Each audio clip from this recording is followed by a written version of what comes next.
look, the country's doing really well. And that's despite a military operation. I don't call it a war. I'd rather have a military operation. We're really, I mean, Iran is dying to make a deal. I can only tell you that. I don't want to get into the, but they cannot be nuclear other than that. But their Navy's gone, their Air Force is gone. Every ounce of any form of equipment practically is gone. You know, their drone factories are about 82% down, and their missile factories are almost 90% down.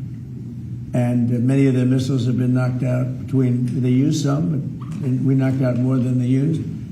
And it's pretty amazing what's happened. They want to make a deal. But despite the fact that we are in what some people would call a war, we just hit a new high today on the stock market.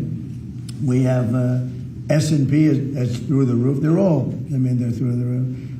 And, you know, when we hit 50,000 on the Dow and 7,000 on the S&P, I said to myself, we got to do something about Iran. They want to have a nuclear weapon. You can't let them have a nuclear weapon. And I hated to do it to my people because they said 50,000. Peter, you know this, that 50,000 wouldn't be obtainable in my 4 years or anybody's 4 years. And we hit 50,000 in my first year, the end of my first year. We hit 7,000 on the S&P. They said that would be even less attainable. And we hit that at the end of the first year, before the year was up. And then I said to Kevin, sorry about this, Kevin, but we have to put out a fire. And the fire is taking place in the lovely country of Iran. And they want to have a nuclear weapon. And if we didn't use this beautiful, see that plane right there, that beautiful B-2 bomber, it looks small there, but it's actually quite, it doesn't look very powerful there, but it's quite large, actually. We ordered 25 more of them, the updated version, all built in America, which is very nice, right? But if we didn't have that B-2 bomber, if we didn't go in and do what we did, we obliterated that nuclear capacity of theirs. And so they didn't get the nuclear bomb. If we didn't do that attack, should have been done long before I came along by other presidents or by another country or something, but it should have been done long before I came along.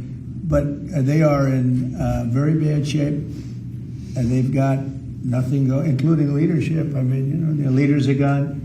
Now they have a whole new, their first string leaders are gone, their second string leaders are gone. Now we're dealing with their third string. But we'll see what happens.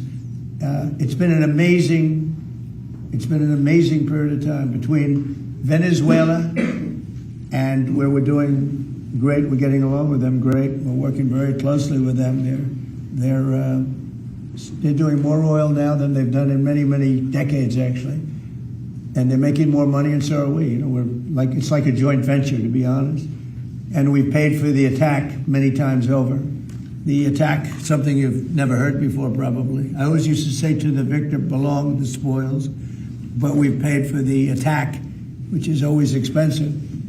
But it was a less than 1 day attack. It was actually a 45-minute attack. And that's a good, you know, they have good military in Venezuela, but they did not expect that and that and that and that.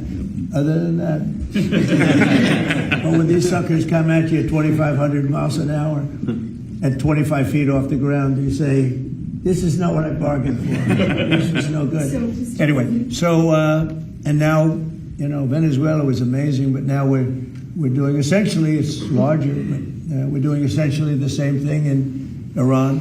You can't let Iran have a nuclear weapon. And their economy is crashing. The blockade is incredible. The power of the blockade is incredible. They're not getting any money from oil.